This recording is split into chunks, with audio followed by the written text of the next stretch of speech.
Trev, what are you doing on the mic? I stole it. I think he did. Why is your mic even... You know what? Because I have control of it. You know what? Let's switch seats because I'm going to have to run sound this episode. Get back on that rice. Do you want to know... Do you want to tell our listeners why? Or just kind of segue? Level? To what level? Leave it vague. But all right, just so I... disclose too much. We'll leave it at that. Yes.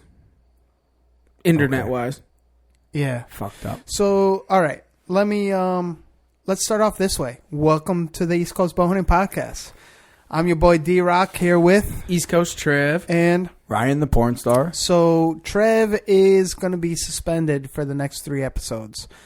The reason why is to show that we do goof off a lot, but we are responsible. And when we do fuck up, there are repercussions. And that goes for all of us. If your boy D-Rock fucks up, guess what? It's going to be porn star and East Coast Trev. But since we have a safe word for Ryan, which is butthole. He likes that. I think we might have to have a safe word for East Coast Trev via text, just to let him know when he's stepping the boundaries. What do you think, Trev? Yep. What do you think that safe word would be? Fucking great. Bass thumb. Bass thumb. Take it how you will. I love it. Bass thumb. I'll take it. You know what? It's funny because we were just talking about it. Trev's like, oh, we're going to have to wean you off the glove, city boy glove that you do with fishing. And I actually showed my hands. I'm like, well, these are hands of a mechanic that's been doing for over 23 years. What do you think? And what were your thoughts? First thought, Ryan. Clean as fuck. Right? Yeah. And that's rare. That is in rare. your realm. Oh, yeah, very rare. It's like the only You wear protection? I do. Okay. I wear latex. I wear latex. Trev, when you saw my clean ass hands, what'd you think? I said they're clean, but if you get some fish oil on them, they'll be better. See, that's where we had this discrepancy, which we are confronting now. And that's why in this episode, Trev will be kneeling on rice. Uncooked rice. This episode. Making sushi rolls. It gets cooked by the end. And we are blessed by Patrick Durkin Cummins. I think I might have even said Darkin in the beginning. Multiple times. Did I? Yeah. Yeah, it's my slip up, you know. And it's not even Shabin. It's just me being Mexican, mixing up the vowels, you know. Ooh, E, whatever. And you know what? On the real tip, though, we had a really cool episode. We really dip into a lot of different avenues of the outdoors. I mean, he's an avid cyclist.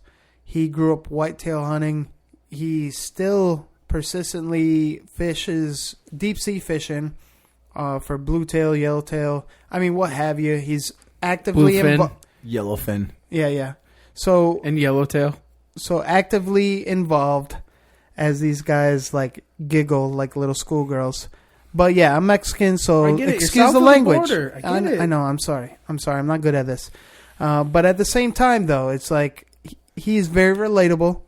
Lets us know how he knocks the fuck out of people, and sometimes gets beaten in the process. Ryan, calm down. We go over not that type of beating. Very calm.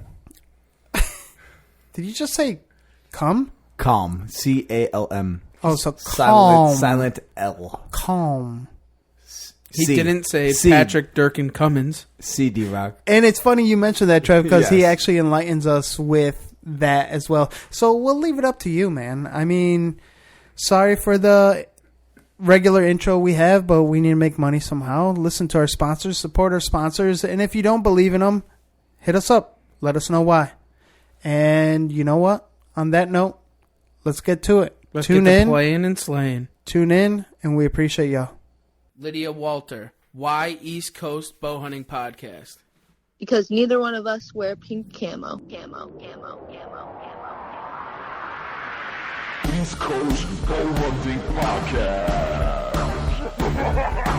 4, 3, 2, 1.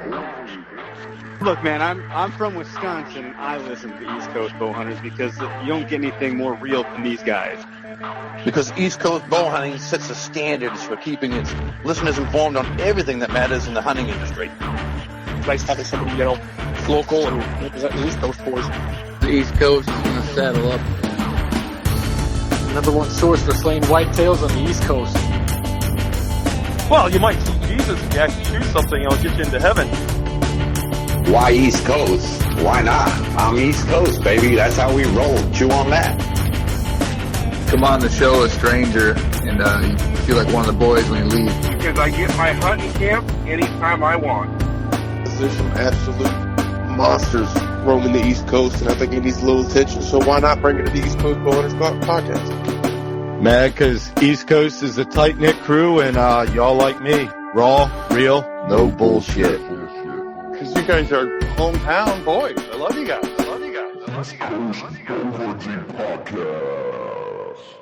This is Kurt Geyer with Working Class Bowhunter, and East Coast Bowhunting Podcast is the only hunting podcast I'll tune into.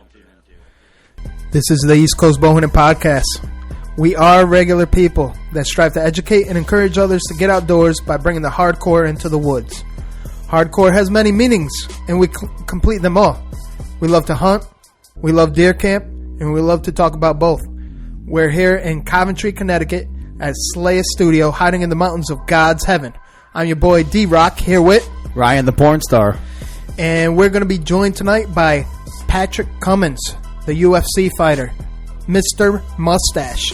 This dude, not only is he a slayer and originally an East Coast boy, this dude gets it done in the octagon. He recently had a fight not too long ago, and we'll touch on that. But what we mainly want to touch on is his influence in the outdoors, as well as what the outdoors influences him in the octagon. So I'm excited to get to that. And this show is brought to you by Shabeen Brewing. Shabeen. The Hunter's Beer.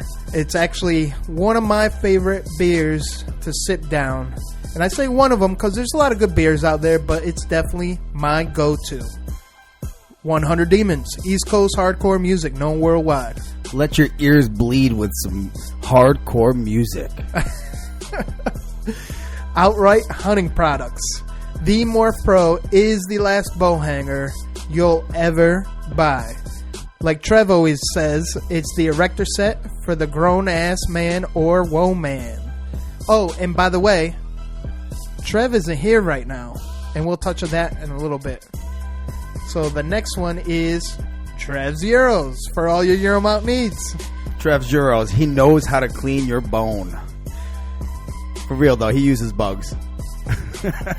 I don't know how to react to that. I'm a little scared now. That's all right. I'm in the studio alone with the porn star Until you get yourself a Trev's Euros, you get your head done by Trev, you don't understand what a Euro should look like.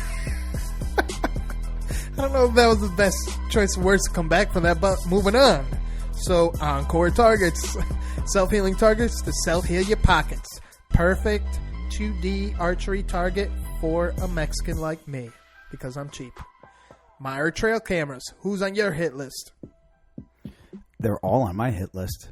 Really? Absolutely. You see the pictures that come out of those Myers trail cams? They all. From the Grinder studio? Well, it depends what studio I'm in at that point, but sure. I don't know if I want to see bone all over on those cameras or not. Depends what kind of bone, I guess. Death Wish Coffee, the world's strongest coffee, fueled by death. Use promo code EastCoast10 and get yourself some coffee that's basically like cracking a cup. If you have one, you're going to want more. It's crack. Kind of like Shabeen, too, huh? Yeah, but drink responsibly, friends, because you know what? That Shabeen will knock you on your ass. So, Ethics Archery. It's like steroids for your arrows. Use promo code EastCoast10. You got to protect your arrows, and Ethics Archery is the only outsert system that will fully protect your investment. And Ryan, the porn star, knows all about using protection, unless he's filming. Tree Thrasher. Imitate the wild. Use promo code EastCoast15. If you want to paint that picture right and get it like Picasso, you need your Tree Thrasher for your paintbrush. That was kind of gay. Yeah, that was a little bit, huh? We're winging it. Nor'easter Game Calls. Get them in close.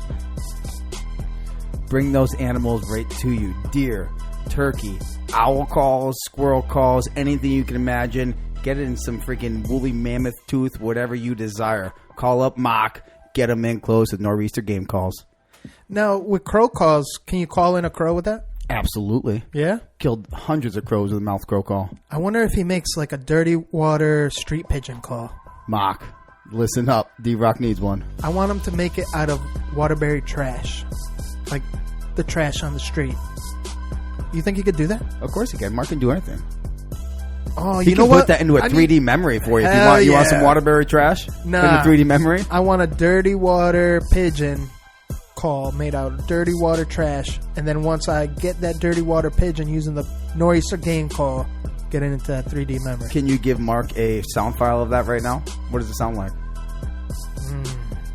A dirty water pigeon. That's a good question. We're going to have to tally back to that. We're going to have to come back to that because I don't know how to answer that. Saddle up with Wild Edge Inc., the leader in the hunting industry for mobile hunting. Live wild and get you a perch and enhance your hunting scenarios. The only way to mobile hunt. Wild Edge Inc. And even for you big boys out there, it'll hold you up. Because didn't he do a test or something with a payloader? Yeah, with his mini excavator, Takeuchi mini excavator, he was able to put the bucket. Damn, you know the brand and everything. Of course, man. That's what I do all day. I run equipment. He put his bucket up on the Wild Edge step, and he pulled his machine up in the air by that, and it didn't break until he was well up in the air. So strong as hell. No shit. This show is driven by Scranton Motors and powered by Scranton Power Sports. They supply what you need to get driven and powered in the East Coast. So look them up. And we are presented by Working Class Bowhunter, the self-made hunting podcast, OGs, and the, well, what did I say last episode? The Street Corner Bush Latte Pushers? Aside from being Street Corner Bush Latte Pushers, they are the brand in the hunting industry, and quite honestly, they are the most, in my eyes, in our eyes, the most successful from self-made to now, where they probably have the most haters, man.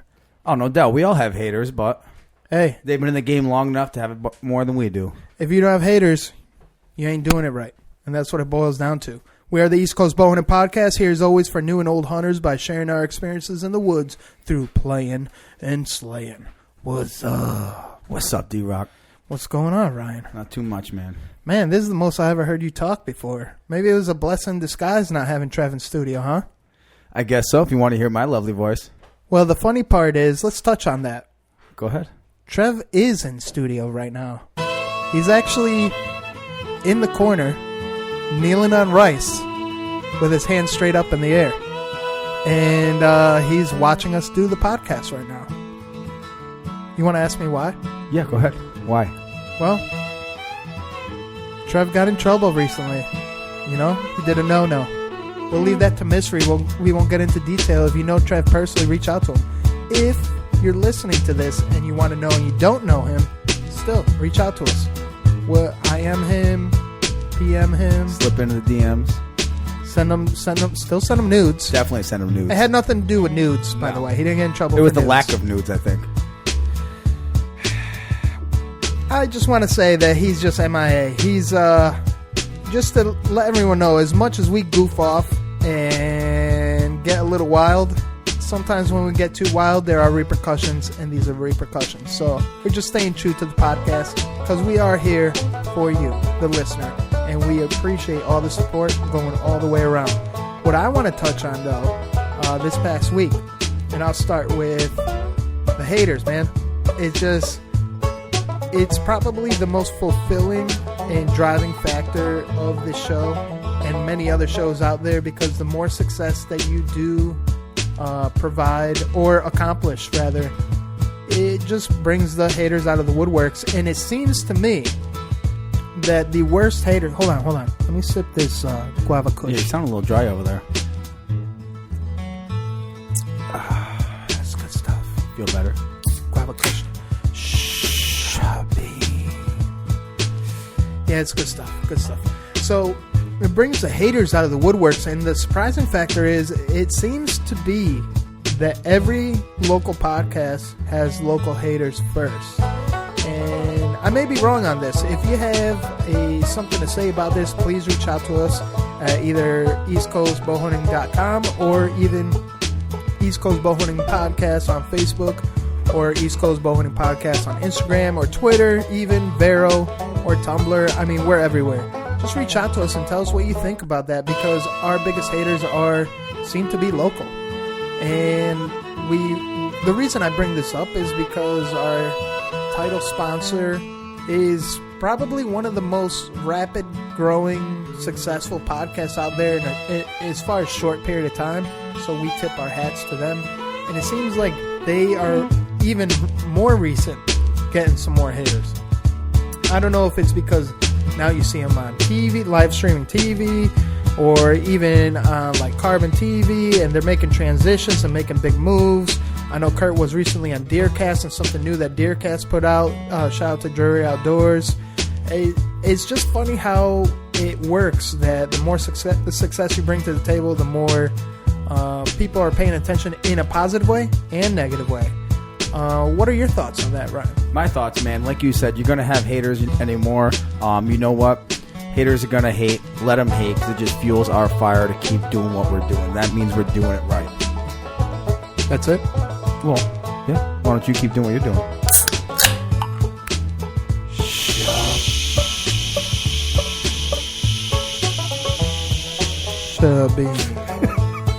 Couldn't keep up with you. Yeah, couldn't keep up with you. Come on, man.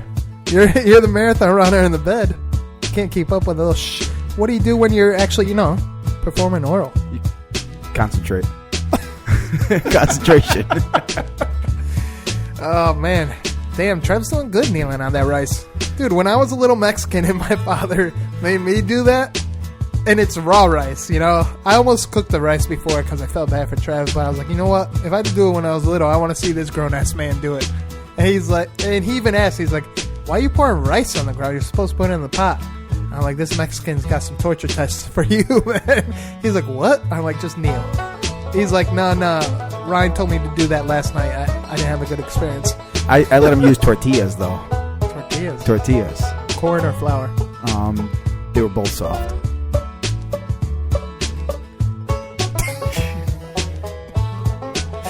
I don't know what to say, man. You're an awkward gabbing co-host tonight. You're the one giving the awkward silence. Welcome back, all you savages, to the weekly Whitetail News with Ryan the Porn Star. Maybe you've all heard this, maybe you haven't, but here's some East Coast news from the deep south in Florida. From my fellow friends with itchy trigger fingers and a deep hatred of snakes, listen up. A little technical difficulty here. No, I did it on purpose. Yeah, I'm sorry. I know you did. I'm just fucking with you. So, just like Trev and we all like to do, we like to do a little bow fishing in the off season. Let's get them trigger fingers ready. Let's get our invasive species underway. And Florida themselves have started a program to help eliminate the state's ever-growing problem with Burmese pythons. Yeah, you heard that right. Pythons. Burmese? I believe that's how it's pronounced. Oh. Do you know a different way? Wow. Burmese? We'll go with it. Okay. We'll keep going. The state hired hunters to go in and kill these snakes, and some numbers have come in that are just awesome if you ask me. According to News Channel 4 out of Jacksonville, hunters have killed over 2 miles worth of snakes and a weight of 10.5 tons. Holy yeah. Smack. Now, what are they doing with that? Did it say? No, it didn't say, but I don't know if they're edible. Like, rattlesnakes they say are, so I don't know if these pythons are as well. I bet you they are. They might be. Look at Trev. He's just shaking his head He's already. Googling how to eat pythons. No. He's not. Put that phone down. Put the phone down. So anyway, let's keep moving here with the old news. I bet you they're edible, though. I bet you they are. I'll try one. So for those of you who may not be familiar with tonnage, that's well over 20,000 pounds of snake. 10.5 tons is over 20,000 pounds. So you know how to handle all that snake, don't you, Pornstar? Yeah, of course, man. Anyways, These hunters were paid $50 per snake with a $25 bonus per foot for snakes over 4 feet, and a lot of these snakes were giant. The largest python ever killed in Florida was 18 feet long, weighing in at 128 pounds. Now, this snake was not killed during the program, but if it had been, it would have been worth $400 for one snake. Hell yeah. I'm moving to Florida. Hell yeah. And on the other hand, Mr. Brian Hargrove of Miami, Florida, had the most python kills with 235 snakes. Damn, that dude needed money. Way to go, Brian. Or he's having a good time, man. Maybe he's eating them. Yeah. Maybe he's eating them. Maybe he's Mexican. You know, that skin's probably some What's good his last stuff. name again? Hargrove. Mexican. Hargrove. We can make it sound Mexican. We can. Hargrove. You know what? Hargrove? No. Damn. Stop moving around. Stop messing with the mic. Go ahead. I'm not messing with it. Dear News. Dear News. So, could you imagine the boots you could make out of those, D-Rock? I already have a pair. Okay. I could use more, though. Of maybe it's like python snake thongs. Oh, some tongs. Yeah. Silent H. So that is predator control at its finest of an invasive species that is absolutely devastating the ecosystem in Florida. So whether you're out there killing invasive snakes, fish like Trev and Garrett do, or predators of the four-legged kind like we have up here, let's all try to do our part and make our ecosystem better. And that is your weekly whitetail news brought to you by Ryan the Porn Star. And as always, send Trev your nudes. And I'll take your news. Make sure you send him the nudes. He's actually been getting quite a bit of nudes. It's a little scary. He showed me one. I was like, oh. I'm like, is that a bear or is that a 40-year-old man? Yeah, it was. Yeah. Well, anyone sending you news lately? Mike Salter does a good job. Mike Salter always keeps me up to date with everything. Yeah. But I would love to hear from some of our other listeners, and let's see what you got, whether it's West Coast, East Coast, Midwest, whatever you got. I would love to hear some news from you guys. And, of course, anything you send me, it's going to be featured on our show here. Word. I recently caught up with Trev's holding hands buddy, Alex Wells. I finally got a chance to meet him, and he's a slayer on the rise. I think he's only like 24 years old, and he's already got some big bucks on the ground. It's pretty crazy. And he lives in the correct part of Connecticut, which is a little insane. I don't want to disclose exactly where, but just getting to know him a little bit more, I see why Trev frolics in the woods holding his hands. So, yeah, I'm sure we're going to see and hear more of Alex Wells sooner than later. But, again, I'm very excited for this episode. So get Patrick Cummins, the UFC fighter and avid cyclist, on the show. He's super outdoors, badass motherfucker that won't take no for an answer. Recently had a fight, like we said earlier, and this guy has a lot of knowledge to drop. Probably one of the most relatable people out there, a classic American, and anyone that wears a mustache is probably going to be jealous of him. So let's get him on the line.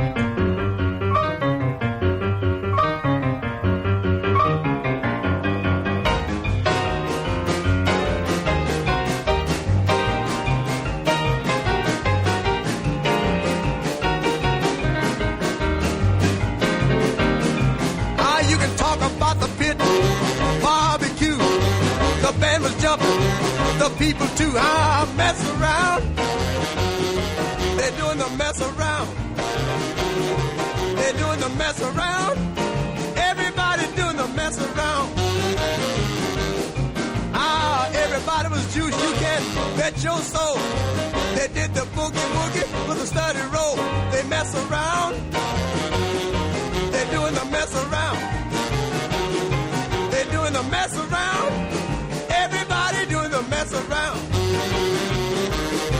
Now, when I say stop. All right, messing around with Patrick Cummins. What's up, Darkin? How you doing, bro? Good, bro. Just ready to talk some shop here. Hell yeah. Welcome to the show, and we really appreciate you coming, taking the time out of your day to come on the show. And I mean, shit, you're. I'm always Cummins. I like that. I like that. Porn star. Hey, back off. I'm over here. Right. Don't worry. Ryan and I are getting along, all right? What's up, Pat? Oh man, this is gonna be a good one. Yeah, we're off to a good start here. So, Dark, like we were talking off the air, real quick. Unfortunately, Trev is not going to be on the episode. He did a big no-no, and you could just chime in whenever you want with that and make him feel the wrath a bit. He's still kneeling on rice, though, which is pretty amazing, because to paint the picture for all our listeners, he does weigh like 260, 280, something like that. He's a big dude.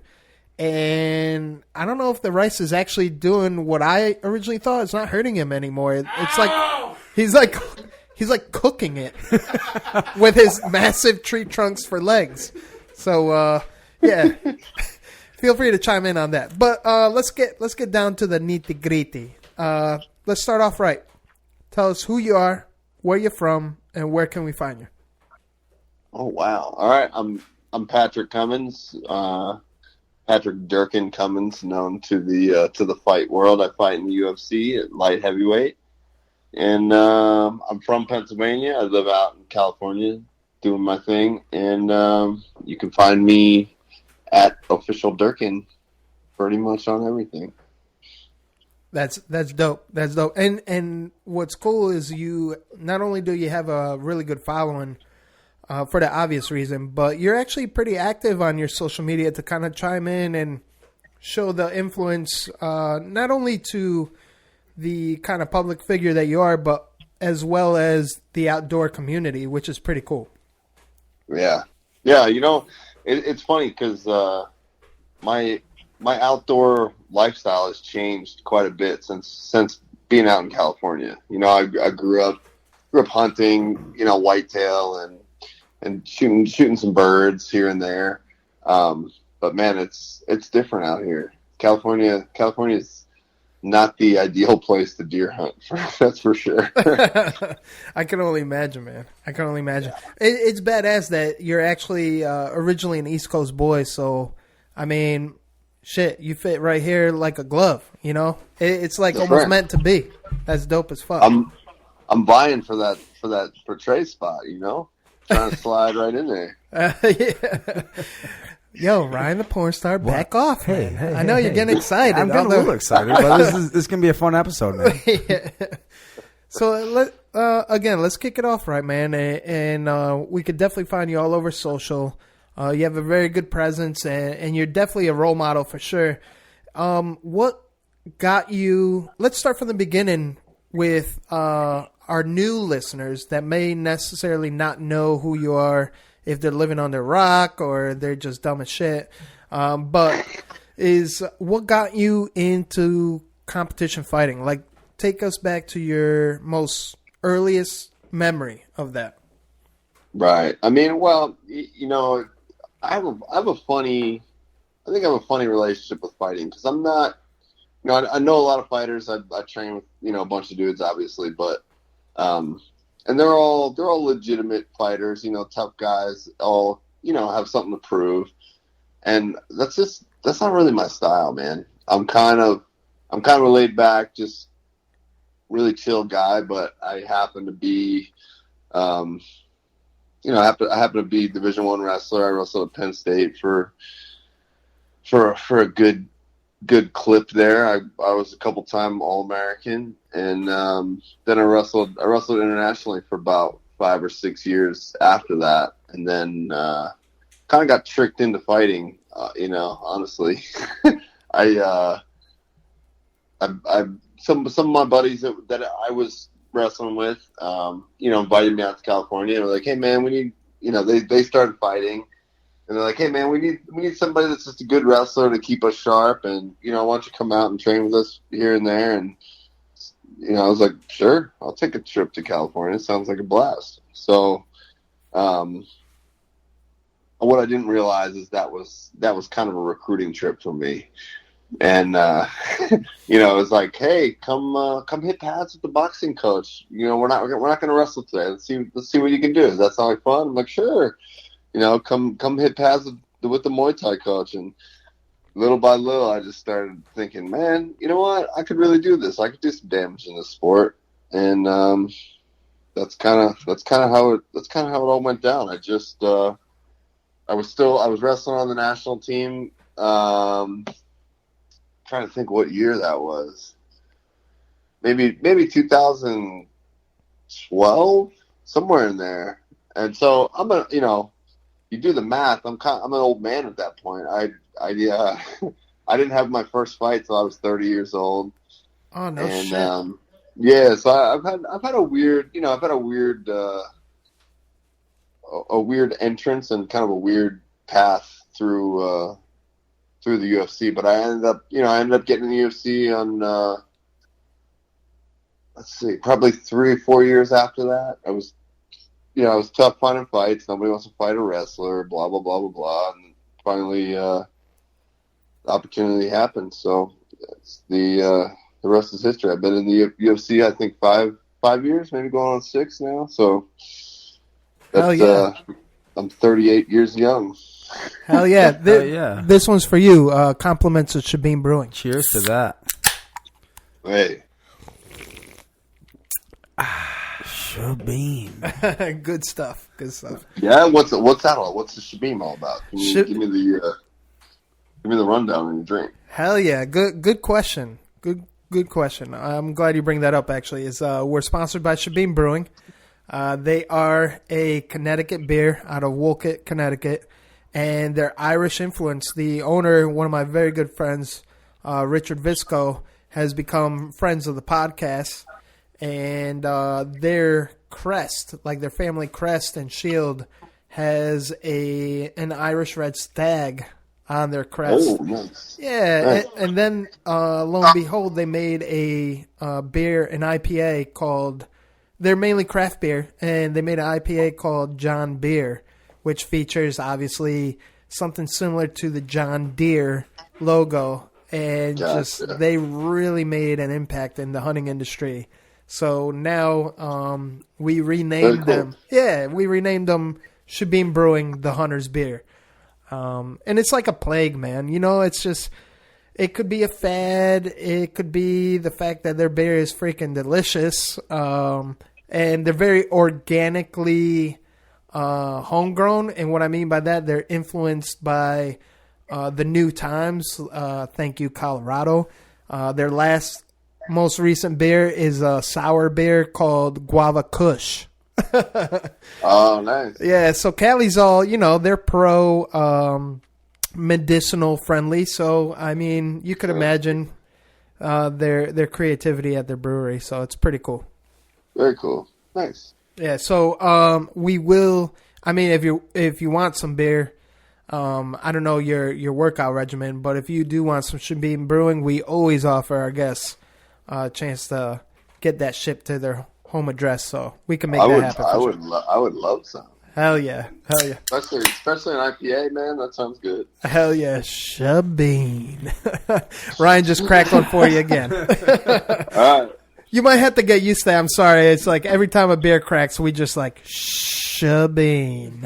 Right. I can get with that. All right, word.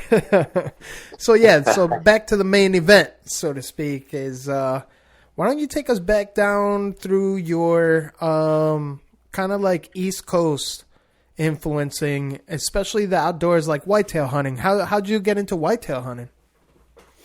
Man, I started hunting with my dad, when I was probably 12, 13 years old. He just was like, hey, let's you have interest in hunting? I'm like, sure, let's go. Get to carry a gun around. It's fun. You're a kid. And,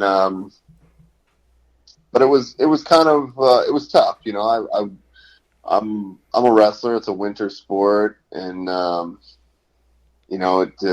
it kind of cut into the competition schedule and all that stuff. And plus, in Pennsylvania, I don't know how it is up there, but there's, if you don't have some private land to hunt on, you're hurting when deer season comes around. So unfortunately we didn't have any growing up, so we were very unlucky hunters. And so it kind of fell by the wayside actually. And then I had some really good friends in college that guys lived on farms, and guys that just lived out in the country, and started picking up with them. And towards I think the year I graduated was the year I shot my first deer. So I was a little older, and I gotta say it was pretty tough, because I didn't have that experience. It wasn't something that that I grew up with. So here I am, 22, 23 years old, and I'm killing my first big animal, and it was a pretty tough thing to do. Just because I have a lot of respect for the game animals. But yeah, but then ever since then, I really got into hunting whitetail. I coached, I kind of bounced around, coached quite a bit. I stayed and coached at Penn State as I was following my Olympic dreams, trying to make the Olympic team. I was also an assistant coach at Penn State for a year, and then I bounced around. I was at Virginia Tech for a couple of years, and man, do you guys know that in Virginia you can shoot two? It's just a normal hunting license. You shoot 2 buck and 4 doe. Yeah. It's actually, I don't know if you know about recent, like in West Virginia, it's pretty insane that you could actually, as a non-resident, you could actually take a course, go through a shooting trial to see if you're good enough, and now you could shoot up to 7 doe pre-season, and it doesn't affect your tags during season. No way. Yeah, because they're up to 65 deer per square mile now. It's insane. Yeah. Yeah. There's just not enough people doing it, Exactly. And you know what? That's the main reason. Well, not the main reason, but one of the main focuses of our foundation. And another reason why we wanted someone like yourself on the show is to kind of like show that, hey, I mean, many different people should be out there hunting and have hunted. We really try to get them back into the woods. And not only just for, like, conservation, but it's very therapeutic, man. I'm sure you had really good experiences in the woods, Oh, my gosh. Man, when I lived in Virginia, I purposely lived, kind of 15 minutes out off the beaten path, and was my neighbor had a Christmas tree farm and about 15 or 16 acres of woods that backed up to a river, and man, he let me hunt that all year, and it was like actually for 2 years, and it was amazing. It was like if I needed a break from training, from anything, from coaching kids, from you just get fed up really easy, and man, I'd be like, all right guys, I'm out of here. I'm gonna go sit in the woods for a while, and man, that just it became became a good release for me, man. It was just kind of get all that busy work out of me. Hell yeah. Sit in the woods, relax, watch the sun come down. You know what I mean? Or just sit there. And, there's been a couple times when I was like, you know what, my freezer's full. I don't really need to shoot anything, but I just want to be out here, and I want to see. I just want to watch some deer move, see what they're doing. It's just a. I guess if you've never done it, it doesn't make sense. But, man, it's just being out there is really therapeutic. Amen, brother. Amen to that. What actually? I'm curious. What got you into bow hunting? You remember the first influence for bow hunting for you? Because I know you kind of dipped into the trad world quite a bit for a hot second, right? Yeah, I mean that's all I've ever done, honestly. I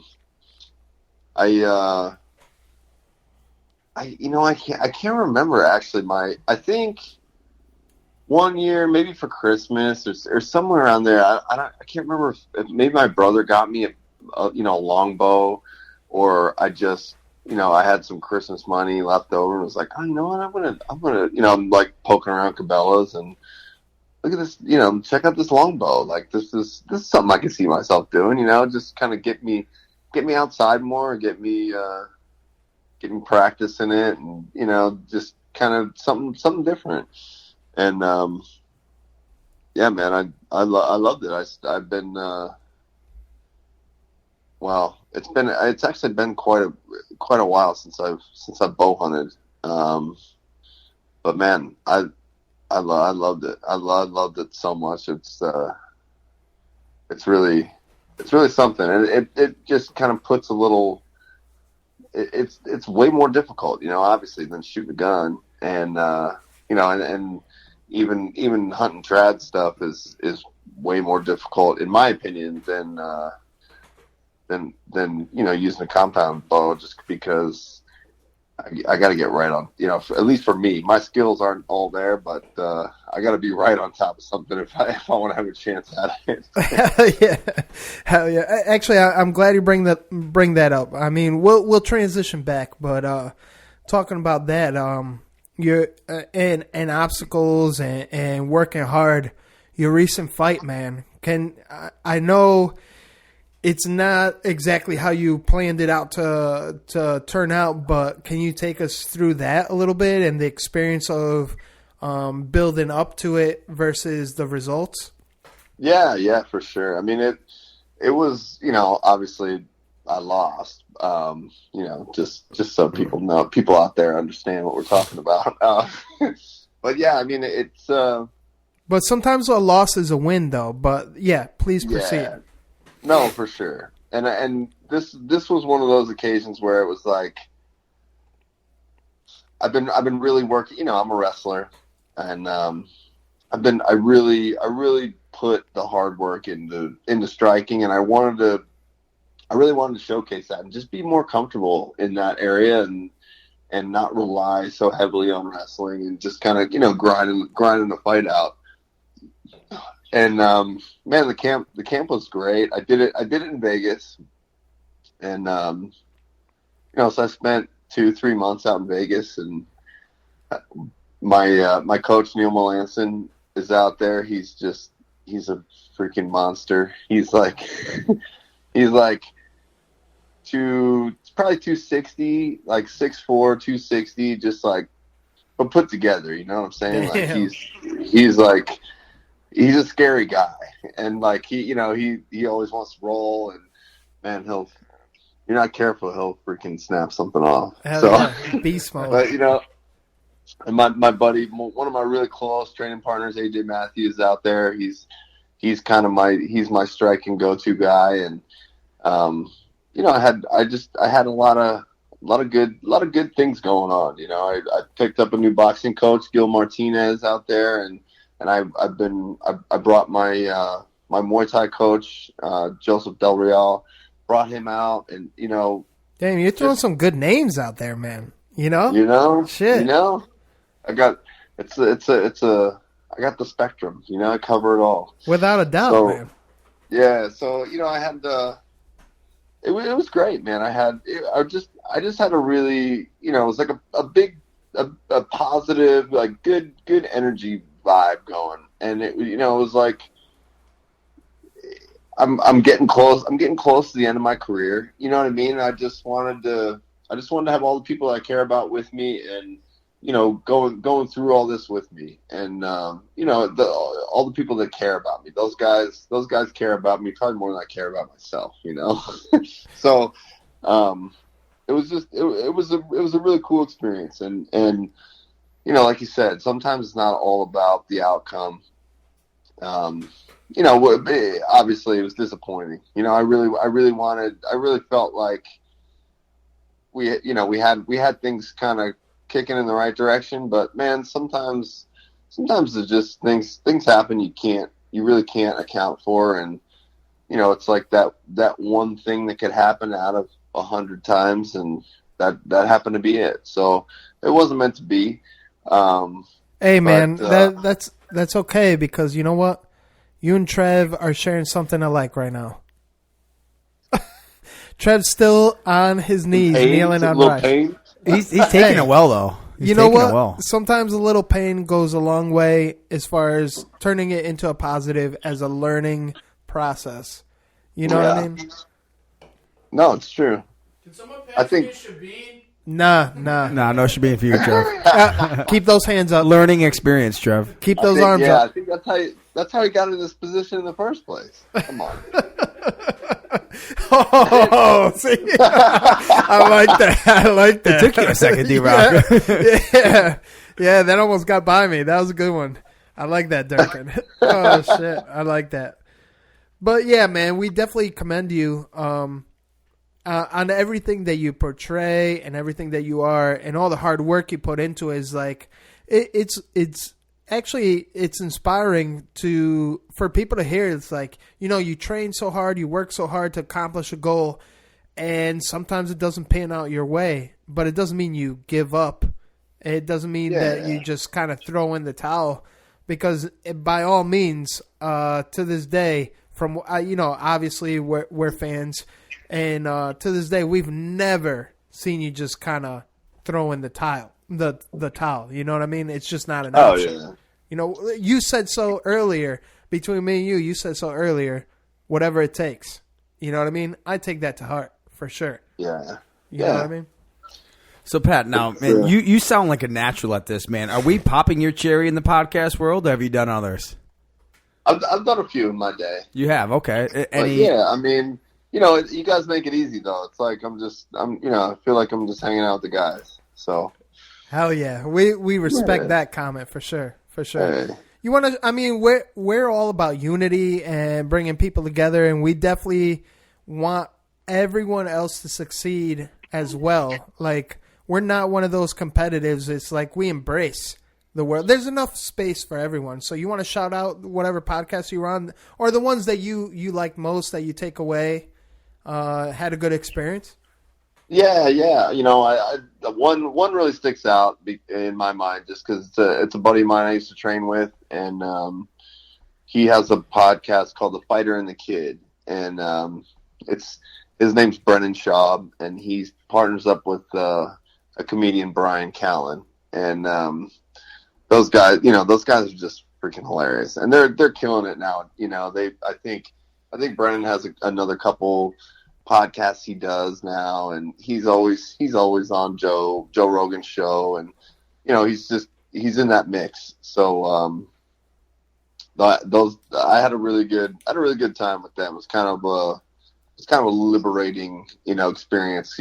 Talked about some tough times, some hard things in my life, and it was a little different. So it was cool. So you guys, if you're interested, you could check that out. I think that might raise some eyebrows, some of the listeners out there. Hell yeah, man. We're very familiar with all those names, and that's pretty badass.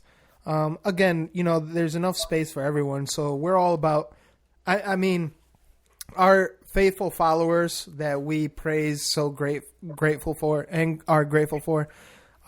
We beat the dead horse. We're all about unity. Trev said it first on the podcast. Arms up, Trev. Careful, Arms Trev. up. Careful. Arms up. Yeah. We're all about unity. He said it first, is we're the United States of America. We're not the segregated states of America. It's like we need to encourage each other more and block off the haters. So you mentioned that you not only were you on other podcasts, but you had to discuss some hard times. Can we dip into that a little bit? Because I'm familiar with it, but I don't know if our listeners are. Is that all right to kind of touch on that a bit? All right, word. Listen, you were nice enough, before we got on, say, hey man, is there anything that you don't want to talk about? And I said, I'm an open book, dude. I feel like if people can learn from mistakes I've made, then hell, it's worth talking about, right? Amen. Yeah. So I had this incident we're talking about was I had a little trouble in my youth. I ended up getting in a little trouble. And like Trev, or worse? You know what? I think it might be slightly worse. Okay. But Trev, stay down. Stay down, Trev. Yeah, come on, dude. You're screwing up my story. Damn. No. No. Back in my college years, like a little after college, which is kind of a little too old to be fucking up, to be honest. I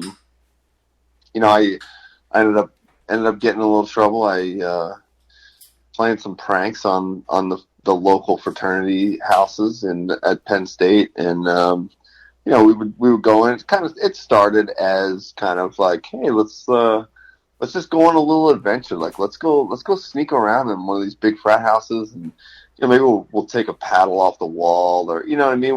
We'll get a souvenir from it. Yeah, basic college shit. Yeah.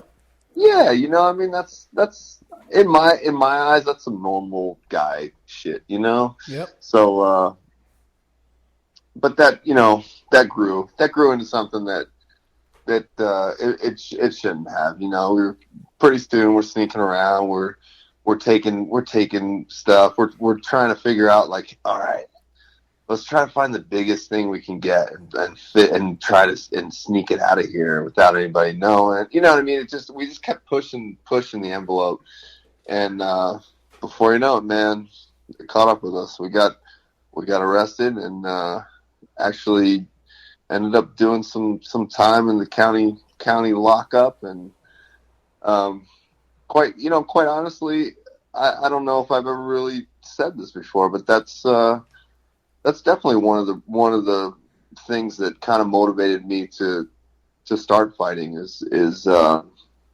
felt like I needed to clear my name almost, and it sounds weird that I'm gonna fight to clear my name up, but it was just I just felt like I needed to do something that people would recognize, the public would recognize, and just say, man, you know what, that's cool. This guy's back on the right track, and he's over that all that dumb shit. So,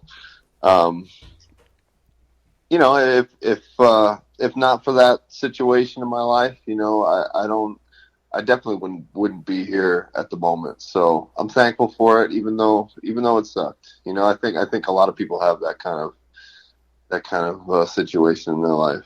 So, man, we can't be more thankful for you sharing that experience with us and our listeners, because for one, not everyone knows you. Again, maybe they're dumb fucks or living under a rock. I don't know. But at the same time, that's so relatable, only because everyone has gone through something that was kind of, it's life-changing, not even kind of, but life-changing.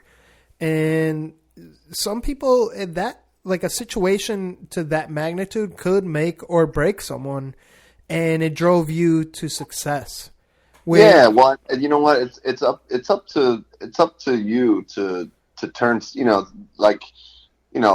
that half glass, or the glass half full kind of analogy. Like, I mean, man, that's really true. It's like you can, no matter the hole you get yourself into, you can always dig your way out. And it just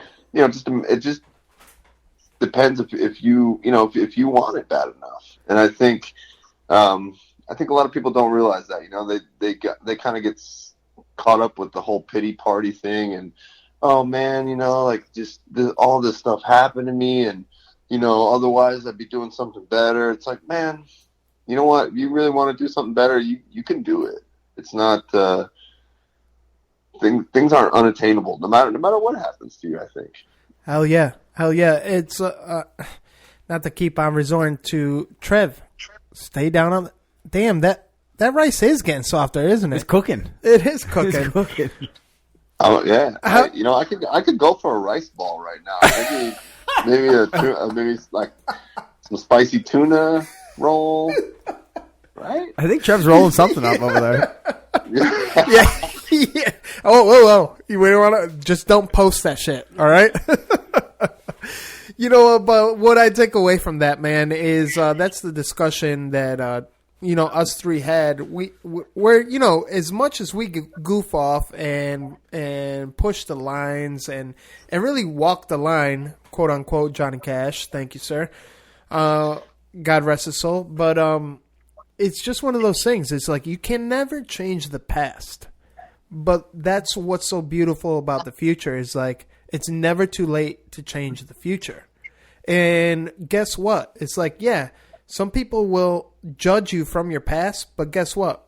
Once your time is up, they'll always remember the future that you laid down before it was your time, So exactly. we always encourage that for sure. Not to get too touchy-feely and spiritual and shit, but I mean, that's the real of it. So we definitely appreciate you sharing that with us. And talking about the future, bro. I mean, shit, you're a huge, mountain bike, cyclist, man.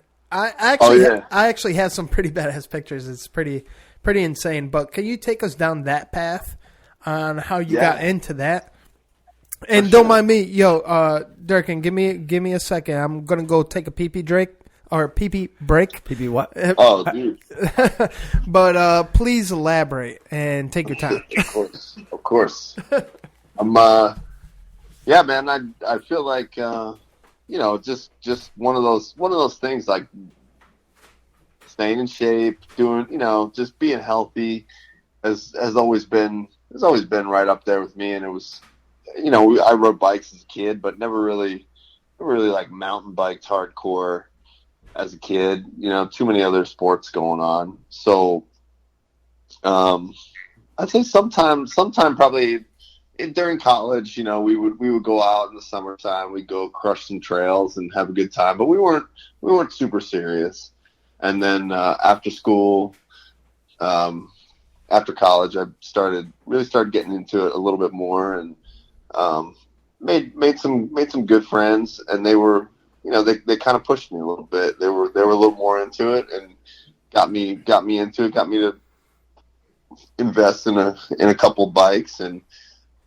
Throughout time, and finally found a bike that really made biking a little easier for me. It was like proper. I was fit to it properly, and it wasn't like fighting against myself to go ride. 'Cause I'm a big dude. I'm like 225, 230, and that's a lot of stress to put on a bike. So, man, I found Niner bikes. Actually, they're and when this was, man, probably almost 10 years ago. I found this company, and they fit me. The bike fit me perfectly, and I've been riding them ever since. And fast forward a few years now, and they're actually a sponsor of mine. So it's really a cool situation that I found myself in. So I ride the bikes that I kind of got into the sport on, and man, it's the same. It's kind of the same as hunting, just being out in the woods. I really enjoy riding by myself, and because it kind of gives me that same feeling. You're in the woods, kind of just at peace with everything. And it's my I always say it's kind of my church. It's like I gotta, if I don't get it in a couple times a week, I'm no fun to hang out with. Yeah, same. I agree. Hell yeah, amen. Ryan's church. He's been dabbling. He's been dabbling in different filming studios, and obviously Connecticut.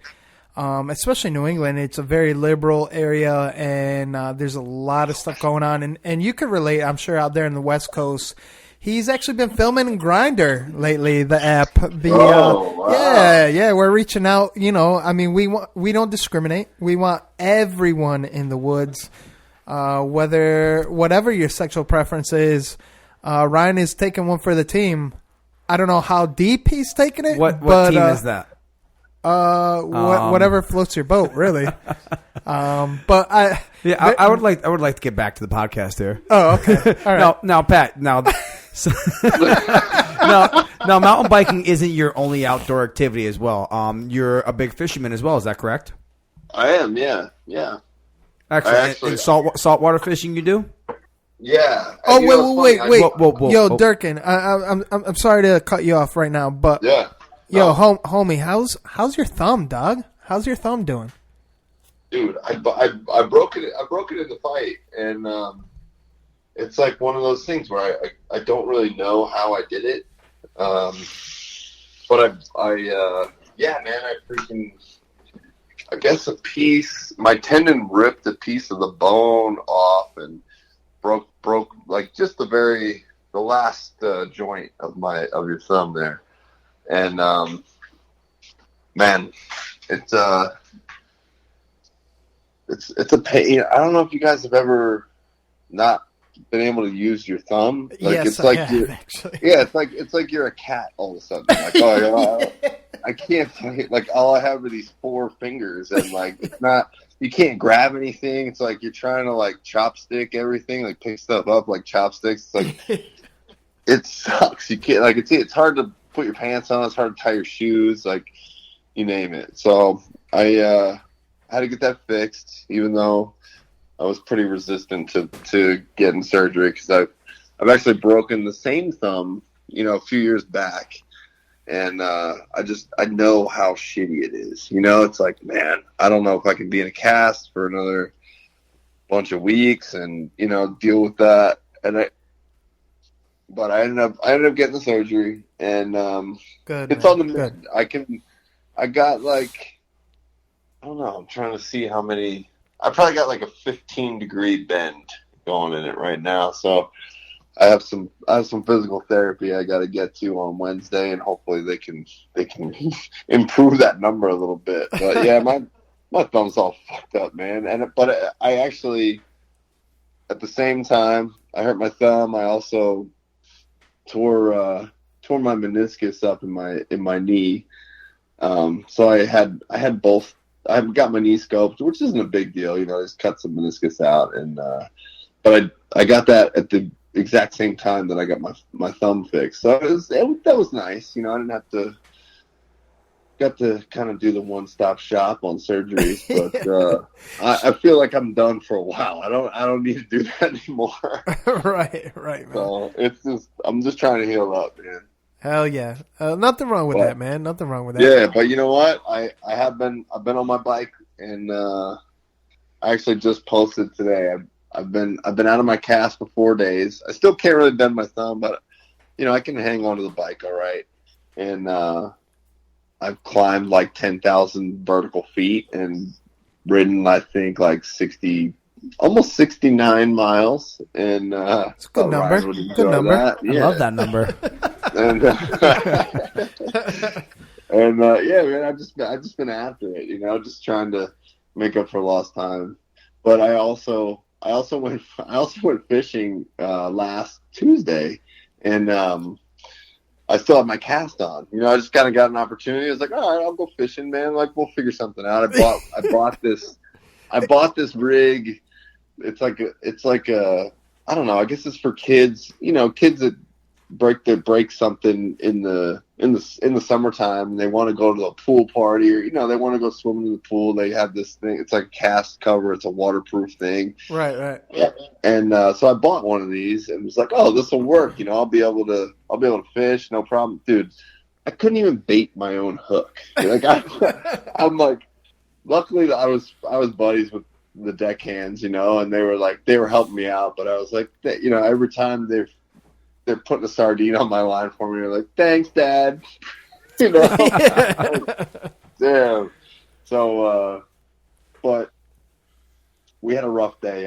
We got skunked. I think the boat pulled in maybe four blue, but it's bluefin, so it's kind of, you're hunting trophies. But yeah, we only brought four in, but actually every day since that day I went out, they've been crushing it. So I'm ready to get back out there, I think, especially now that I don't have this blue lobster claw hand. I'll be able to bait my own hook now. Just for any listener out there listening to this right now, you could go onto his Instagram right now. What is Durkin Official now, right? Official Durkin. Official Durkin. I'm sorry. Yeah. And you could see the picture that he's talking about. It's actually it's pretty amusing, but at the same time pretty wow, inspiring. He's still getting it done. Do it. I'm trying. I'm trying. Shabeen. Hey, as long as you're trying, and that's what really counts, man. You know what I mean? Whatever it takes, man. You know what? That's gonna be all about the effort. Yep. That's whatever gonna be it takes. That's gonna be a topic for this episode. Whatever it takes. I'm writing it down right in my notes right now. Now, Durkin, what were the size of these bluefin you guys were catching? So the biggest they brought in was about 135 pounder. Very nice. Damn. Which I mean, I feel like I need to explain a little bit. So the California, it's a tough place to catch a bluefin, and until maybe the last couple years. So, years before this, we would go out and I'd be pumped. I'd be beyond pumped to pull in like a 25, 30 pound bluefin tuna. It was like a certain time of year. We'd catch yellowtail all year and maybe some rockfish or whatever. But then there's a small window where the bluefin would be running, late in the summer. And, man, I don't know what's going on recently, but it's just the tuna have been around way more than usual. And, it's like, honestly, I think I caught like a 30-pound tuna prior to last year. And then last year we went out and, I've had a goal for a while of catching a fish that weighs more than me. Nice. And, I finally got outfitted to do it. I was like, bought the big time rod and reel and, I made it happen last year. I caught I think it was 241 pound bluefin. Damn. And man, it was a blast. It was real cool. And, hell yeah. How's the fight on that? If you dig deep into the Instagram archives, you can see that pic. But yeah, dude, it was a fun fight. It was probably took me 45 minutes, maybe an hour to haul that guy in. Then it was like it took three dudes with gaffs to get that thing in. Holy wow! Hell yeah! Yeah. That's insane. It was pretty cool, man. And actually, I hooked one before that, and it's like it's like the one that got away kind of story, and it like, man, it just. You could hear my reel sizzling hard. So you use the Stella, right? So I use the a Daiwa, like base, but I like a spinning rod, spinning reel, even though all the Californians make fun of it. But that's what I grew up fishing. All the lake and stream fishing. It's all you have a spinning rod, and everybody in California makes fun of it. It's not the West Coast style, but But yeah, I have the. But you bring the East Coast flavor. Hell yeah, that's a big fish on a spinning rod. I stay true to my roots. Hell yeah. So, but yeah, man, that thing was just sizzling, and the hook ended up popping, and after it was probably like 45-minute fight, and I was like, man, this thing is not even tired. I'm not getting any work done on this thing, and then the hook popped, and I brought it in, and sure enough, my hook was bent almost straight. I was like, man, that was the deckhand's like, dude, that was a serious fish right there. I was like, yeah, well, it would have been great to see it at least, But I did it. I had a little redemption. Pulled in the big one after that. So it was whatever it takes. Stuck with it. Hell yeah. I'm taking that to the bank too. That's like touching home, whatever it takes, man. That's awesome. Yeah. So let's take a hard right turn, man, and kind of get off, business, so to speak. You sipping on any kind of favorite poison, or you want to let our listeners know what your favorite poison is? So, at the moment, I am sipping on a nice, tall, 22-ounce Boochcraft, and I'm sure a lot of people are going to be like, what the hell is that? But it's my favorite flavor, ginger, lime, and, yes, rose hips. Oh, that sounds healthy as fuck, actually. Yeah. It gives you that little tingle. Ryan, calm down, Ryan. So calm down. I'm not tingling. It's technically a hard kombucha or a high alcohol kombucha. So I'm healthy and I'm getting fucked up at the same time. Welcome to East Coast Bowhunting Podcast, Durkin. Hey, man. This is the time to do it, though. It's late at night. We did our business throughout the day. Sometimes it's okay to take a break and relax, Hey, it's early for me out here on the West Coast, so. Yeah, true. I got the whole night ahead of me. But don't worry, I'm not gonna drive anywhere like somebody I know. Oh! He's still kneeling on the rice, too, man. Damn, Trev. Damn, Trev's getting dogged. You could. Oh man, I wish I could take a video of this, but for the sake of the podcast, we won't because he's done enough posting and videos for all of us. Should we give him knee pads? That's all he's got. No knee pads. He's got no voice on the air, so that's all he's got. Shut up, Trev. Oh man, that's badass.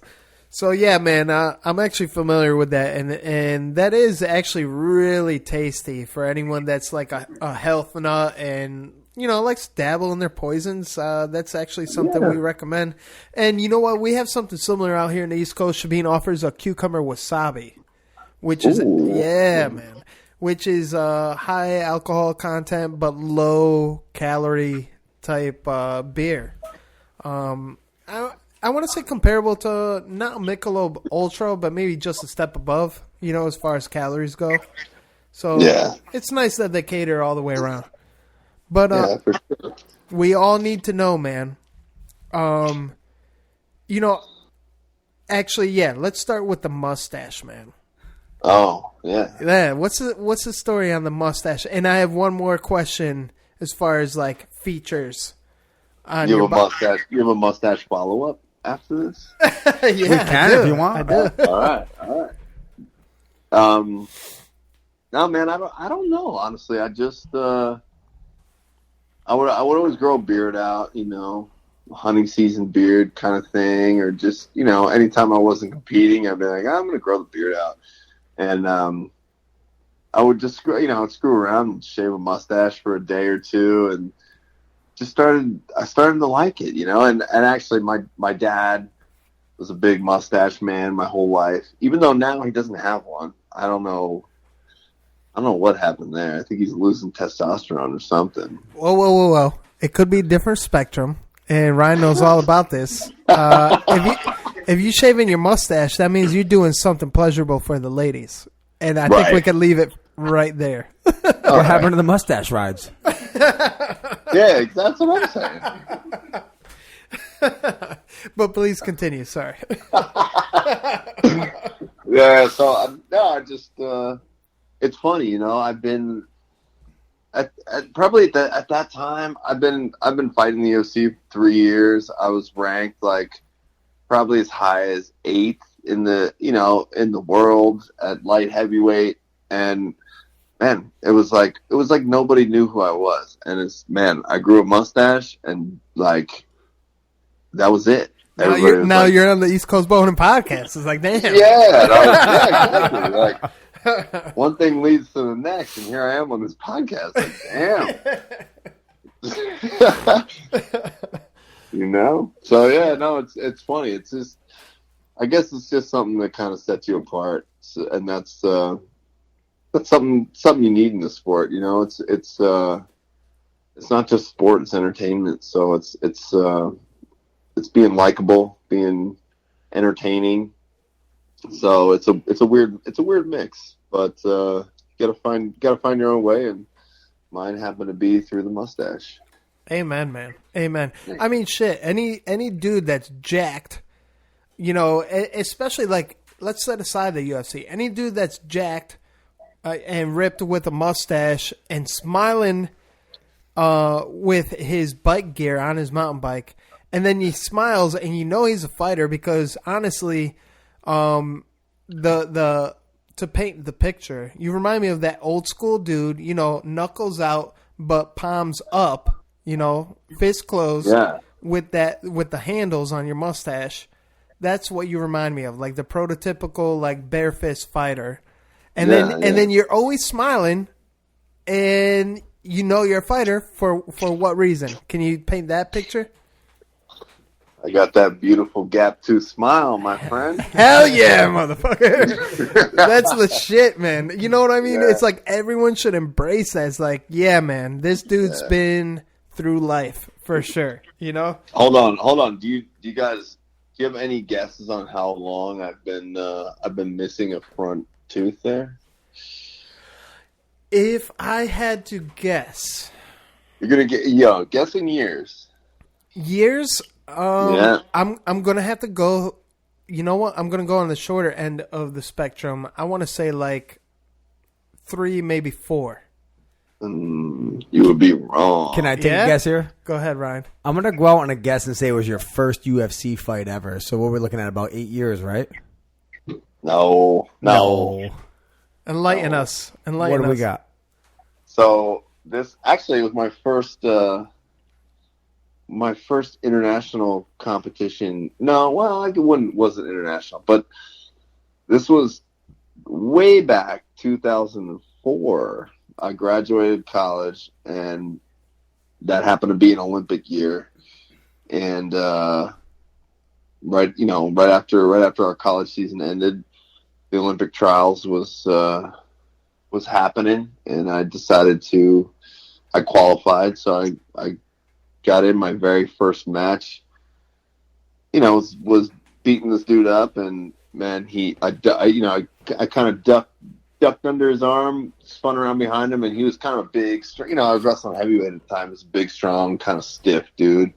Just elbowed me right in the chops, and my tooth came out, and I spit it out, gave it to my trainer, went back in there, hell yeah, and finished the match, and ended up winning the match, and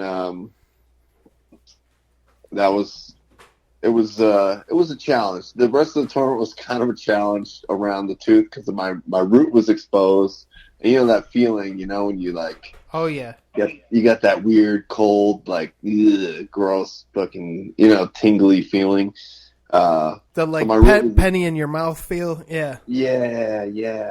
And so here I am. My next match is coming up. I got 3/4 of my tooth busted off, and I'm warming up and sipping water like through a straw, like with a cup and a straw, because I couldn't, like, water. If water hit it, it was like the fucking end of the world, Oh yeah, no, I know the feeling. So I'm like sipping through a straw. I'm a big burly guy, warming up for my heavyweight Olympic trials match, and freaking I stop, sip out of my straw, some water, just like, and I think I made place like 5th or 6th that time around, but not that's an excuse, but that was my introduction to the international wrestling scene. Lost my tooth, and ever since then, Shabby. So that's what are we saying? That's about 15 years ago. Yeah, sounds like it. Yeah. Was that at Penn State? So the Olympic trials, at that point, I think they were just after, right? Year. But I was still at Penn State. I was coaching at Penn State. Right. That year, yeah. So you know what? That's dope. And not to talk about me because it's your episode, but the reason I can really picture this, and you paint a really good picture, is like actually the 3 of us grew up playing football for a big portion of our lives. I was very fortunate enough to, graduate into Syracuse, but my main school that I was aiming for was Penn State when Paterno was there. Yeah. But they only offered me a partial and no PT as a freshman. So obviously I went to what gave me a full ride with Promise PT as a freshman. And dude, let me tell you, you're an orange man. Yeah, yep. And it's crazy because I was the lightest motherfucker on that team. No way. Talk about having to prove yourself. It's like I dude. get it in relation to like you show up at camp first off and you have all the odds against you, but guess what? This dude that could at that time bench press over 400 and run the 40.46 is like, this dude is legit. It's like, you know what I mean? But that's a different time ago. You know what I mean? Now I got full dad bod and I'm just killing shit now. So let me ask you: did you ever, when you get into that environment? Because I was in a very similar situation, but you get in that environment and you ever think like, man, I don't belong here. Like this dude, like these dudes are all freaking animals, right? Like, did you ever second guess yourself and think like, man, maybe I shouldn't be doing this? The very first practice, as a matter of fact, it's funny. You like now. I like this because you're interviewing me now. It's like, you bring back some memories, and the very first practice I showed up, and coming out of high school, of course, it's like you're dominating, and it's just a different realm. And you experience states. I did the American All-Stars, whatever, MSG, blah, blah, blah. And by then, it's like, by that point, it's like kind of preps you for college because everyone's as good as you. But once you step your foot onto college grounds, whole different world. It's like the worst dude, like the dude that sucked the most on the opposite team was bare minimum as good as you. Yeah. So to paint the picture, man, first practice, I stepped my, tied up my cleats, stepped on the field, and even to the first hit, I was like, holy fuck. Am I fucking done? What did I get myself into? Yeah, it was an eye-opener because it rung my bell. I did doubt myself. I'm like, wow, these dudes are better than me. And I'm like, I don't know why they gave me a full ride because I suck. That was my first initial reaction. Yeah. It really was. It rung my bell. I was a little dizzy. And the remainder of the practice, everyone knew that I was like a little shook up for sure. Yeah, for sure. Yeah, I was very vulnerable, man. I'm glad you bring that up because I haven't. No, I know. I haven't remembered that. Fast forward a couple of years. Like, what happened?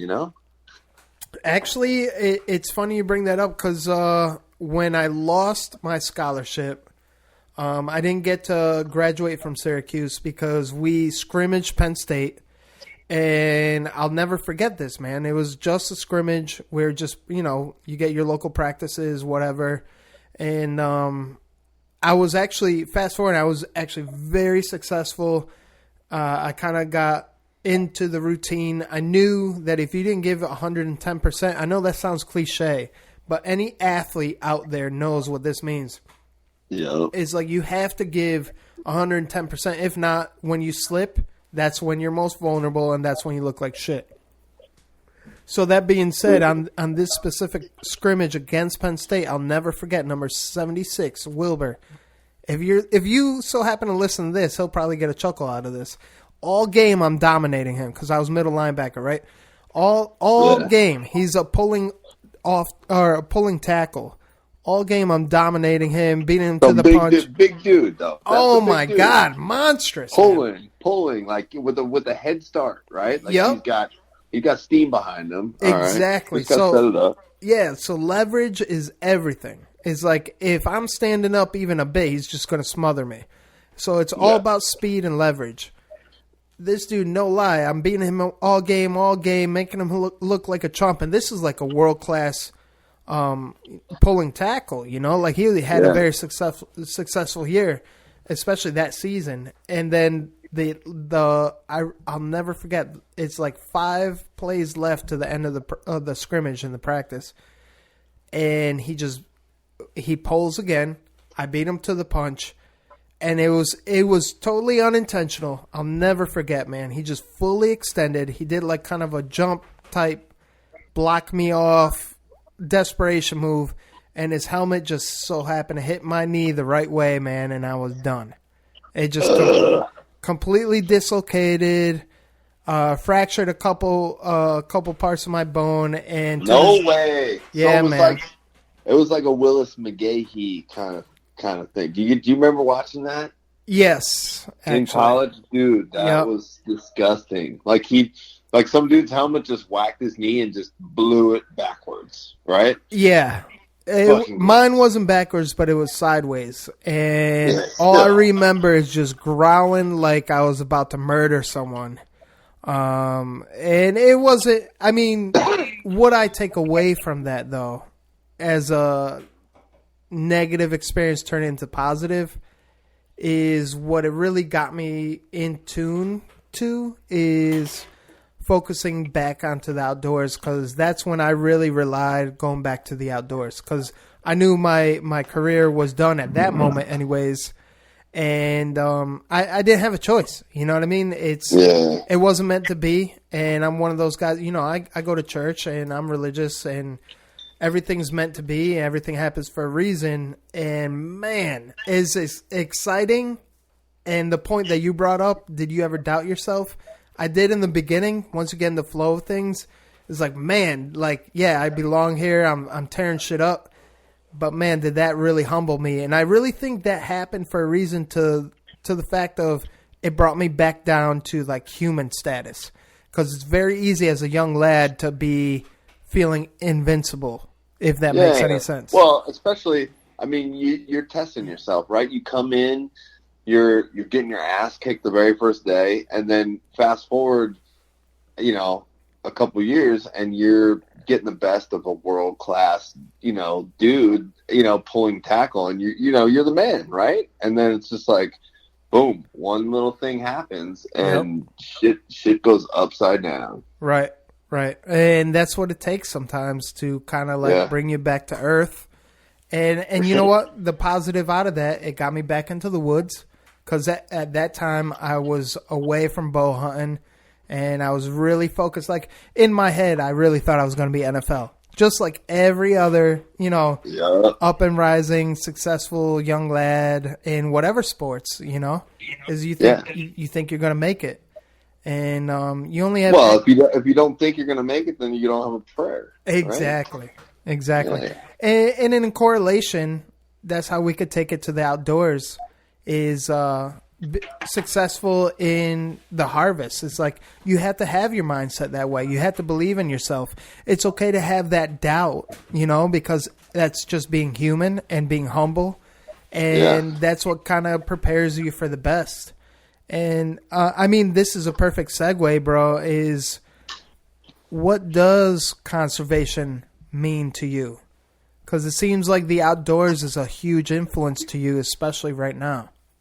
It really is, man, and it's like you know, you think about at least for me, I think about how things used to be, you know, 100 years ago, you know, and I think about that time. And I always think about the outdoors, and I think, man, you know, New York City used to be a jungle, and you know how, like, obviously, you know, I mean.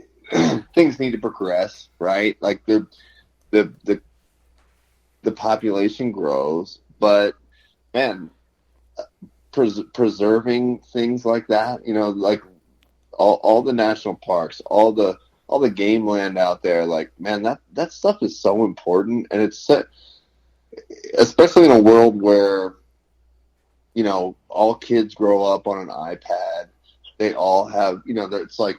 Screen time has become this new word where like what the fuck does that mean? Yeah. Like when I was a kid, like I don't know what you're talking about, you know, like I would just send me, my mom would say, hey, get outside, you know, like it's the summertime, it's nice out, don't come back till lunch, and then you're not coming inside. I'll bring you lunch, and then you're gonna go back outside until it's dark. You know, and it's like that's just not the way it goes anymore. And I feel like those, that type of outdoor activity, or the places to go. Like, there's so many places in the U.S. that just, man, I want to go to. I want to explore. I want to see, and I don't want to see them go away. I think it's so important. I think it's just, especially when people are more drawn to a computer or a phone screen or whatever. It's like, man, it's going to do them a whole lot of good to get outside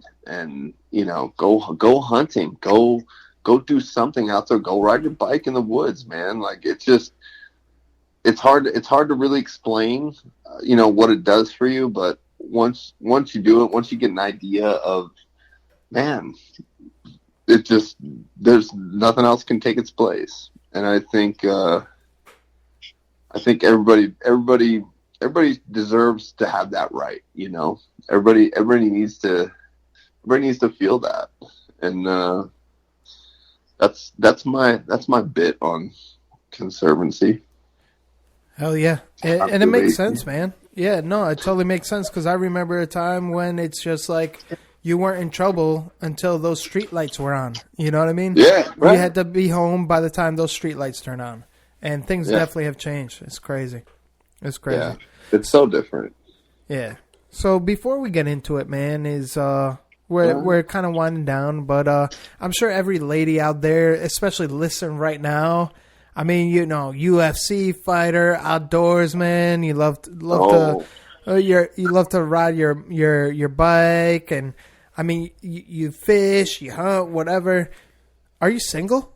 Is Patrick Durkin Cummins single? Don't forget about the mustache. I know, you can hang on to your mustache as they ride the shit out of you, like. And fuck riding a bike. Let's ride Patrick Durkin Cummins. Right? That's what I'm saying. I feel like the most population of women are not feeling that, but that's what I'm saying. I have a very, very lovely girlfriend, Christine. And she's cool, man. She's down with it. I'm actually, this is a secret, so keep it quiet. All right. Her birthday's coming up at the end of the month, and I'm putting together a nice rod and reel for her, so we can go do some offshore trips together. So, hell yeah, very cool, yeah, awesome. Yeah, and of course, like a guy like me, you gotta have a lady that's into the outdoors. That's important. Amen. I couldn't have put it better myself, for sure. That's really cool, man. That's really how long have you guys been together? Actually, is that okay to ask? No, yeah, of course. Yeah, we've been. We've had our tough times. Obviously, I like fighting makes things hard. Like just competition in general makes things difficult. You think, oh man, this is, you're not with me or against me kind of thing. But we've been on and off, and I think things are very good between us. But we've been on and off, and in one way or another. But it's probably been about, you know what? That's the one thing that I really liked about her. She was with me from the start. Before I made it into the UFC, she was there. So that means a lot to me. Amen to that, bro. Yeah, that's what it's about, man, and that's hard to find for sure. And you know what? She's a nurse, so she sees like the most disgusting shit all the time, which is somehow grosser than me. So I feel like if you're having trouble finding a lady, then a nurse is the place to go, because especially if you're a gross dude like me, you gotta look for somebody that sees something nastier than you on a daily basis. Amen. So Patrick Cummins, you made it to our first segment. of the ending closing of the show is Ninja Tip of the Day. What do you have for a Ninja Tip of the Day for our listeners here? Anything good outdoors advice or even life in general, man? What do you got? Ninja Tip. I'd say my Ninja Tip is don't wear underwear when you're riding a bike. You know what? Please elaborate because I'll explain why. I can explain why that makes sense, but please elaborate. So, obviously you have your padded shorts that you wear, right? Yep. When you're on the bike for a long time, and you don't want anything between that and and your junk. So and actually it helps. What's that stuff called, man? A buddy of mine gave me this stuff. Vaseline? No, well, monkey butt. Yes, but not this certain time. Okay. No, I forget what it's called. Is it monkey butt? No, it's called bag balm. Bag balm. Yes. Right? Yep. Yeah. It's it's for cows, right? Right, so for their udders and shit. Chapped udders, right? So I put that on my gooch when I'm heading out for a long ride, and you don't want. Yo, I'm gonna spit out my beer, man. On my gooch. Oh, yeah, that's a topic on my gooch. Yeah, on my gooch. Write that down, D-Rock. Listen. I'm sure there's a lot of people that are like, you know what, I can give mountain biking a try, but they got to know, don't put any underwear on in between that, in between your padded shorts. Just put a little layer of bag balm on your gooch, and you're good to go. That's actually solid advice, man. I'm going to take that advice.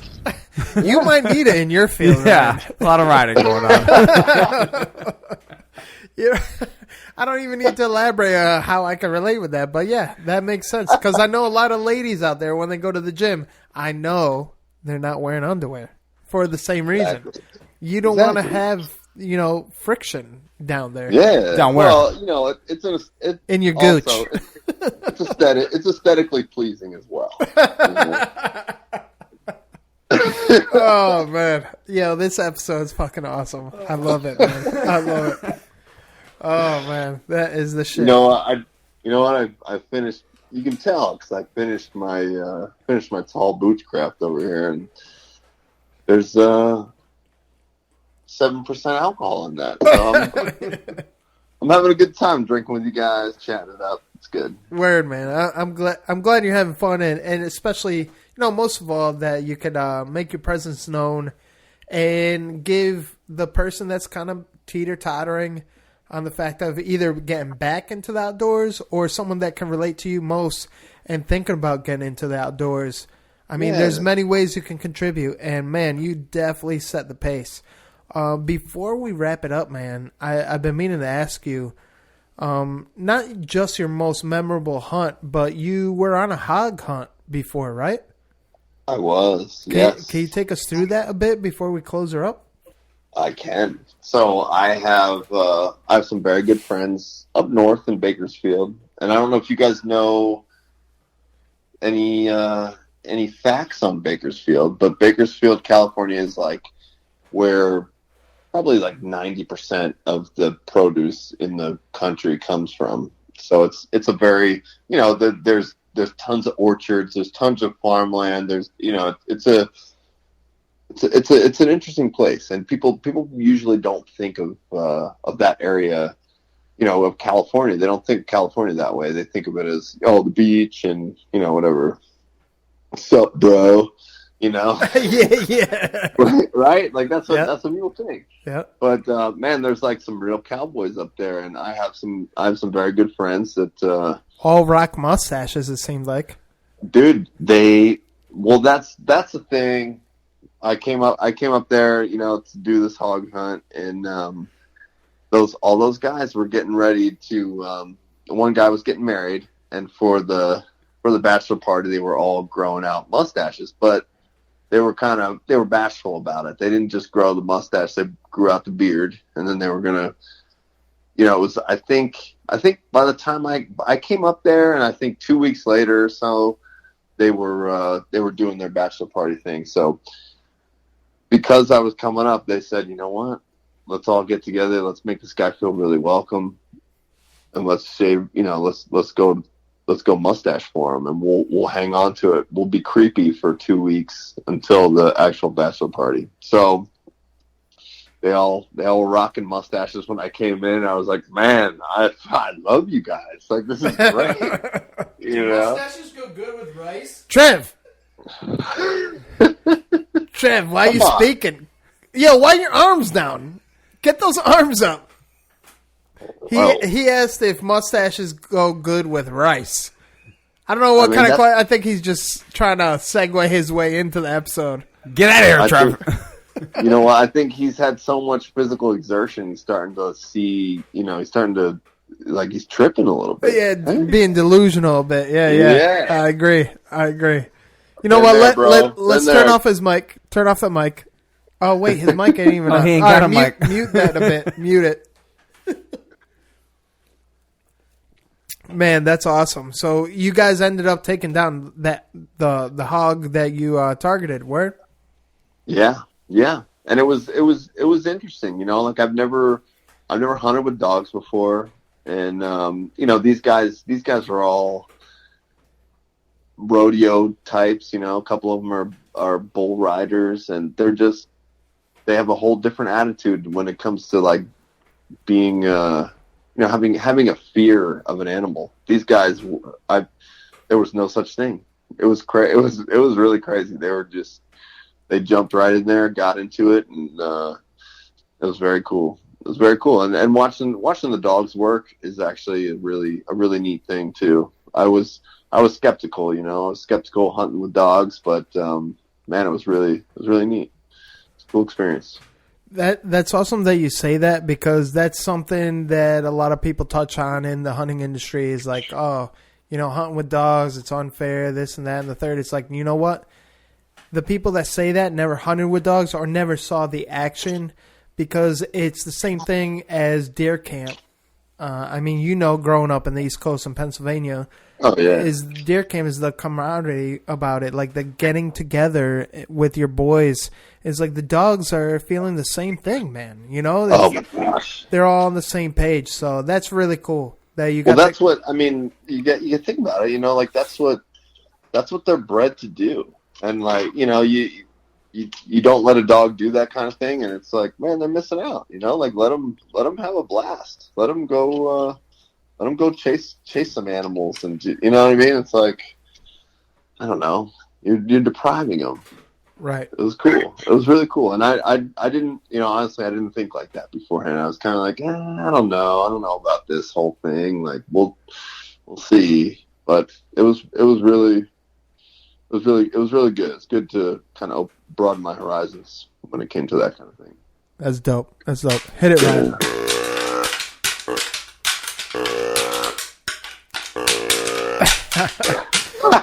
So, Patrick Cummins, you made it to the ending segment. What rattles your antlers?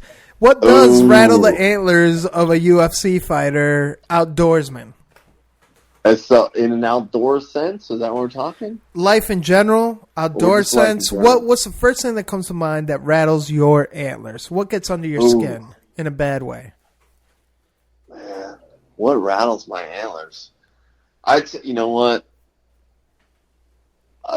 Just because I dealt with this recently, is when people get behind the wheel of a ton of steel, and they think all of a sudden that they're tough, and they're gonna honk their horn, and they're gonna flip you off, and they're gonna, what I mean? They're gonna do this whole thing, and it's like, man, if we were walking down the street and you did that to me, I don't think. I mean, first of all, that wouldn't happen. It just wouldn't happen, And it's like, now because you're behind the wheel of this car, you think you're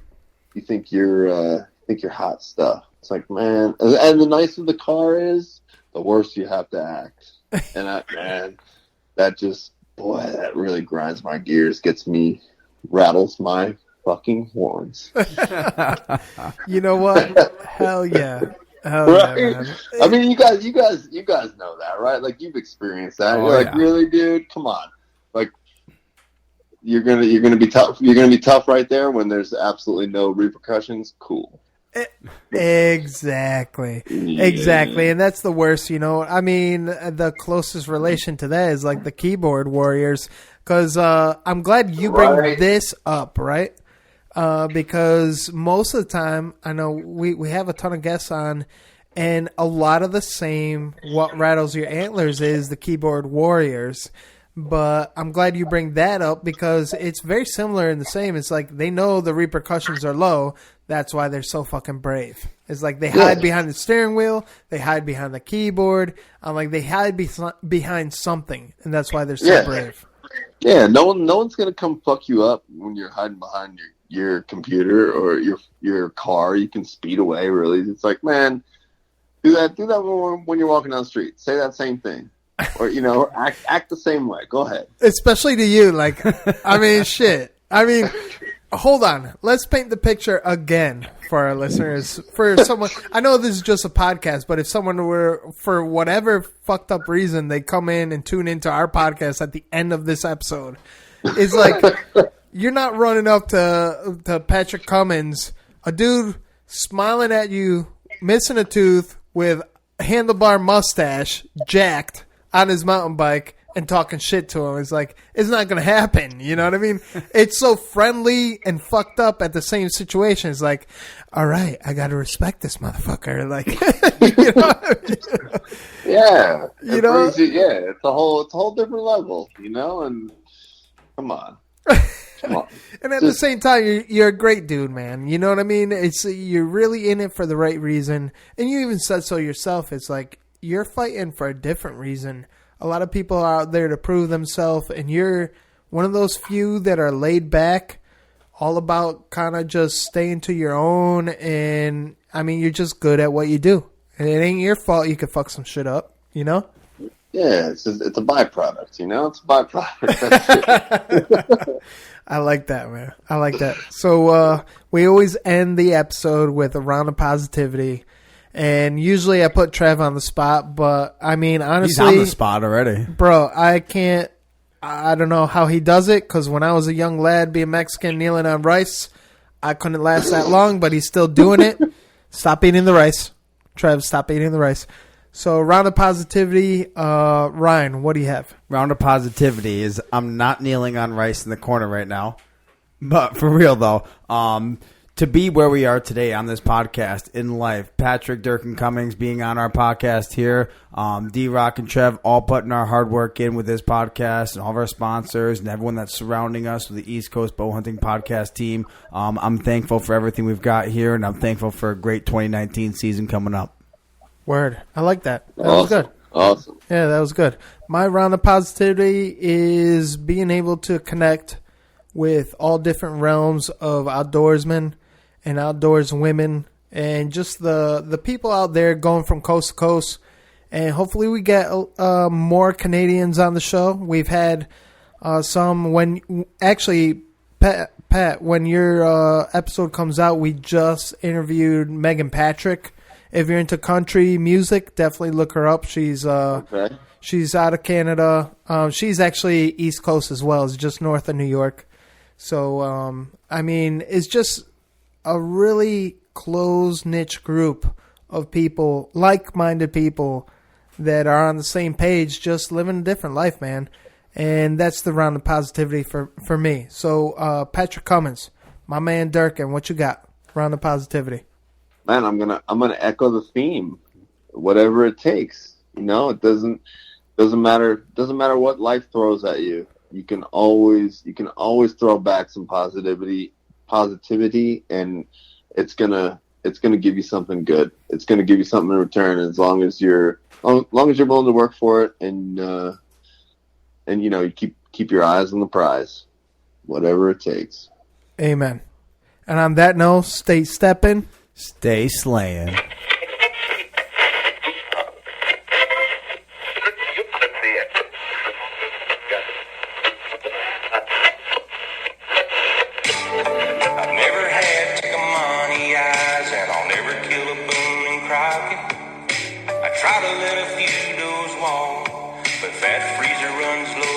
got a stock yet. These scrub bucks got no mask, darn sure no drop times. But this chili has deer burger in it tonight. Dude, where did this podcast go? Straight to hell. Yeah, speaking of hell, check out East Coast Bowhunting Podcast. We keep it real on the East Coast. First of all, I'm addicted to the show. I like that. That's cool. Full bore hunt, you live it, you breathe it. It's a whole different world. Just East Coast has a little bit more of an edge and a grind. It's a fantastic thing. You guys are fucking awesome. Well, number one is you guys like beer. I want to feel like I'm hanging with the boys. You're the guys that showed up. But I actually saw Jesus. The point where it is now where it's insane. Let's get the fuck out of here. Just want to get the realest people possible in the industry. You know, if you're not pissing people off, you're not doing it right. Nothing forced, all fucking natural.